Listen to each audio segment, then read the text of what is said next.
Bring in Chris Matthews, the host of Hardball. Chris, of course, on days like today, nights like tonight, we think of the greatness of this man. We've lost a great American patriot, a great public servant, a senator, a warrior, a politician, imperfect, he'd be the first to admit. And as I was just saying, on the 9th anniversary of Teddy Kennedy's death from this same terrible brain cancer. Wow.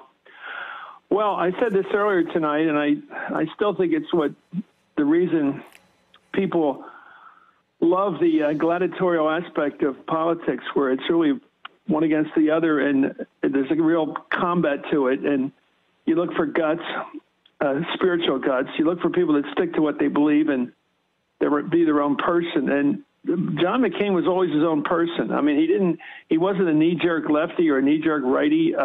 He didn't fit the mold, which was there for so many of these other politicians to just sort of slip into. He was always John McCain, and he could be disconcerting. You could love him one day and get really mad at him the next day because he wasn't there to make you like him. And that you would love him on McCain-Feingold on campaign reform, and you may not like him on being hawkish. But he was always John McCain. What I found him to be a character out of the movies, in the sense that if you were to write a romantic movie about American politics and the U.S. Senate especially, and you wanted to have heroes in it, people that really stood out and had guts, profiles and courage, if you will, he would be a perfect candidate in real life for that romantic role. He was the classic U.S. Senator.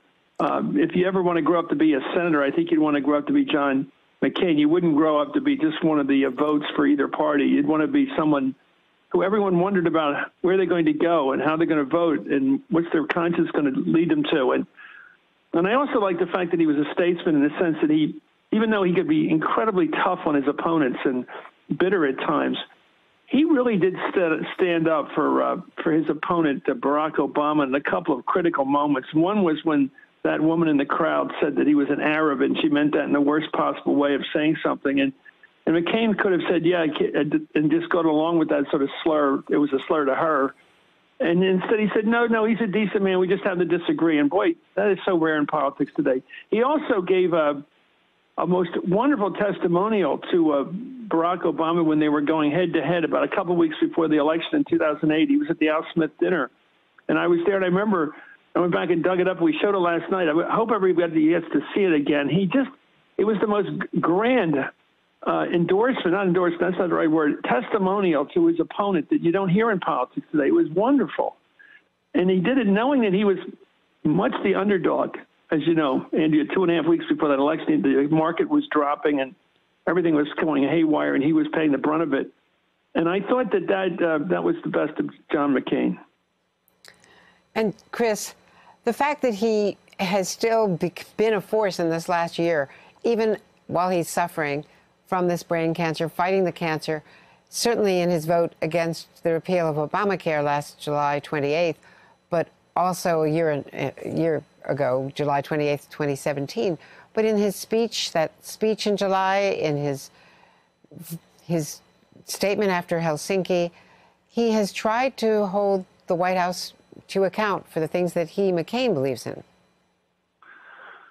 Well, I don't want to say what everybody else is saying about life these days, but there was a quotient of decency in politics until recently, where you didn't make fun of your opponent's appearance, especially if you're a male and you're making fun of a woman's appearance or something as low down as that. And that was undone. You didn't make nicknames up about your opponents. You didn't drive them into the mud. You outpointed them. You out-argued them. You made your case, and you could do it aggressively, but you didn't diminish their very being. McCain was that old school. And I think he was beaten up in that 2000 election. They went after his family. They said he had a illegitimate daughter. It turned out he had obviously had it was someone from South Asia that he had adopted. He had said he had adopted, but they spread the rumors in South Carolina in that primary that it was his illegitimate daughter. They said his wife had drug problems. They were throwing everything at him.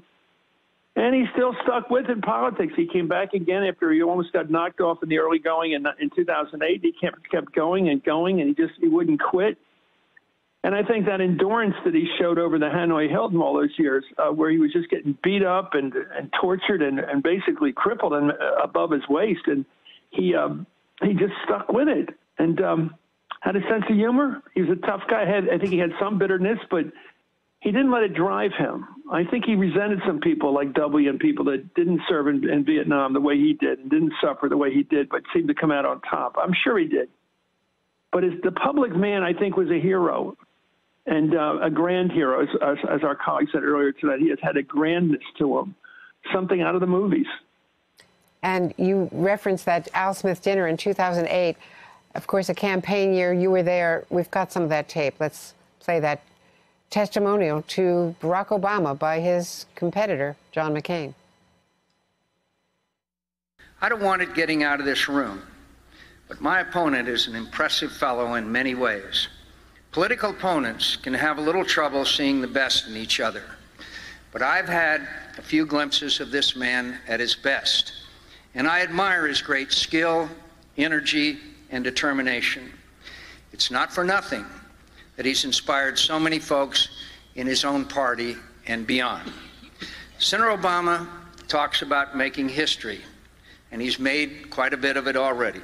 There was a time when the mere invitation of an African-American citizen to dine at the White House was taken as an outrage and an insult in many quarters.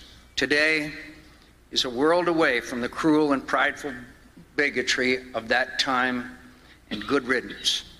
I can't wish my opponent luck, but I do wish him well.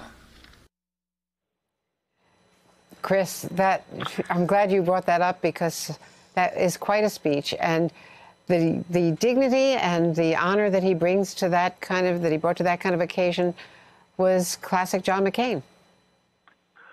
Well, it's why we care, and it's why people like you and I have spent our lives covering these guys, because at their best, they are something else. Something else. Hey there, I'm Chris Hayes from MSNBC. Thanks for watching MSNBC on YouTube. If you want to keep up to date with the videos we're putting out, you can click subscribe just below me, or click over on this list to see lots of other great videos.